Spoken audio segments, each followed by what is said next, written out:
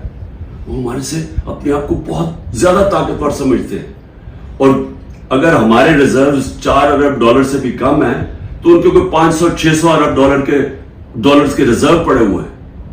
ان کے ٹیکنالوجی کے اندر وہ بڑی تیزی سے آگے جا رہے ہیں، اور انہوں نے جو کانٹریکٹ کر لیا ٹیکنالوجی میں، نیوکلیئر پروگرام میں،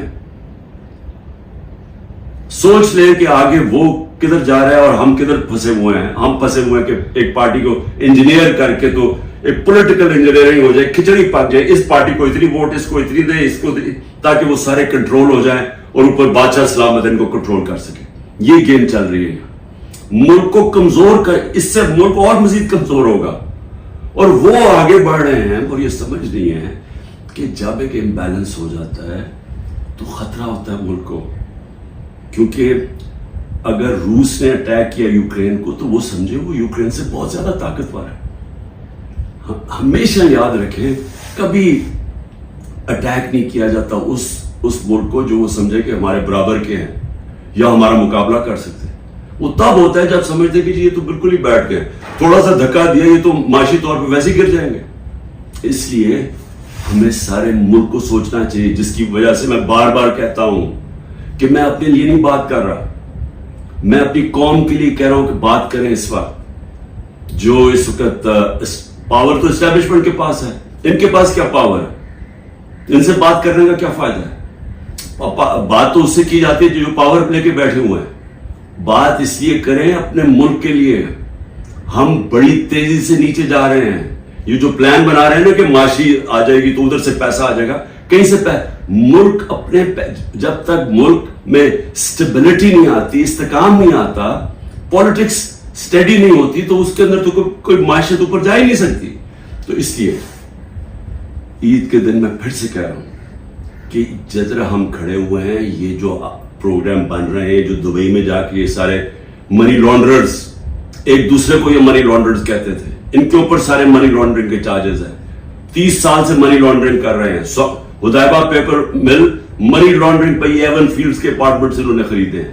دوسرا جو زرداری ہے اس نے جو وہ خریدا ہے سرے محل، اور اس کے علاوہ جو ان کی باہر پراپرٹیز ہے، وہ ہمیں پوری بریفنگ دی گئی ہے اس چیز کی. یہ سارے پیسے یہاں سے چوری ہو کے باہر گئے ہیں. وہ ملک کیا فیصلے کریں گے؟ اور ان کے ساتھ اسٹیبلشمنٹ کھڑی ہے. اور پھر وہ کہتے ہیں کہ جی یہ دیکھیں سوشل میڈیا میں کیا، سوشل میڈیا عوام کی آواز ہے، کوئی کسی کو ذلیل نہیں کر سکتا. یہ ذلت اللہ کی طرف سے آتی ہے، یہ ہمارا ایمان ہے. کتنی کوشش کی ہے عمران خان کو اور پی ٹی آئی کو ذلیل کرنے کی. ذرا کریں نا آج الیکشن. میں چیلنج کرتا ہوں کہ ساری ان کو امپائر ان کو دے دیں، الیکشن کروا دیں. کیوں ڈر رہے ہیں الیکشن سے؟ کیونکہ آپ جو مرضی کر لیں، جب عوام کے دلوں میں ایک نظریہ آ جاتا ہے، آئیڈیا آ جاتا ہے، آپ اس کو شکست نہیں دے سکتے. انگریزی کا محاورہ ہے no force can defeat an idea whose time has come. جب ایک نظریہ آ جاتا ہے اس کو آپ شکست نہیں دے سکتے. آپ ڈنڈے مار کے، یہ بھیڑ بکریاں نہیں ہے کہ ڈنڈے ماریں گے، یہ مریں گے، ظلم کریں گے تو جو ایک دم یہ چپ کر کے بھیڑوں کی طرح آرام سے لائن میں لگ جائیں گے. یہ انسان ہے، انسان فیصلہ کر بیٹھے. جب بھی الیکشن ہوگا میرا چیلنج ہے تحریک انصاف جیتے گی. اور میں قوم کو کہنا چاہتا ہوں کہ یہ جو ظلم ہو رہا ہے اس وقت، اپنے ذہن میں ایک چیز تیار کر لیں کہ کبھی آپ نے خوف اور ظلم کی غلامی نہیں کرنی. میری نظر میں یہ شرک ہے. میں ہر قربانی کے لیے تیار ہوں. میں کبھی تسلیم نہیں کروں گا یہ جو پوری کھچڑی پک رہی ہے اور ہمیں سمجھ رہے ہیں کہ یہ خوف دلا کے، جیل میں ڈال کے، یا یہ جو میرے گھر والوں کے اوپر، بیوی کے اوپر، بہنوں کے اوپر، رشتہ داروں کے اوپر جو کر رہے ہیں، اگر ان کا خیال ہے کہ اس کی وجہ سے میں پیچھے ہٹ جاؤں گا یا ہاتھ کھڑے کر دوں گا، اس غلط، کیونکہ میں اس کو شرک سمجھتا ہوں. لا الہ الا اللہ کا مطلب اللہ نے ہمیں انسان کی غلامی سے آزاد کیا ہے. اللہ نے ہمیں اپنے ضمیر کے مطابق کہا کہ سٹینڈ لو، تو میں کبھی یہ تسلیم نہیں کروں گا. اور میں قوم کو بھی کہتا ہوں، آپ نے کبھی یہ جو کوشش ہو رہی ہے کہ ساروں کو ڈرا دھمکا کے سب ڈر جائیں اور ہم یہ جو کھچڑی والا سیٹ اپ لے کے آ رہے ہیں ہمیں کنٹرول کرنے کے لیے، میڈیا کو سب کو کنٹرول کرنے کے لیے، جو منہ کھولے اس کو پکڑے جیل میں ڈال دو یا وہ وی کو ڈالا پہنچ جائے گھر میں، اور اس سے ہم چپ کر کے بیٹھ جائیں گے. میں اپنی قوم کو کہنا چاہتا ہوں، آپ کو بھی، میں بھی تیار ہوں ہر قربانی کے لیے، آپ کو بھی تیار ہونا چاہیے. اگر آپ اس ملک کے مستقبل کو روشن دیکھنا چاہتے ہیں، غلاموں کی کوئی زندگی نہیں ہے. میری نظر میں غلامی سے بہتر موت ہے. پاکستان زندہ باد.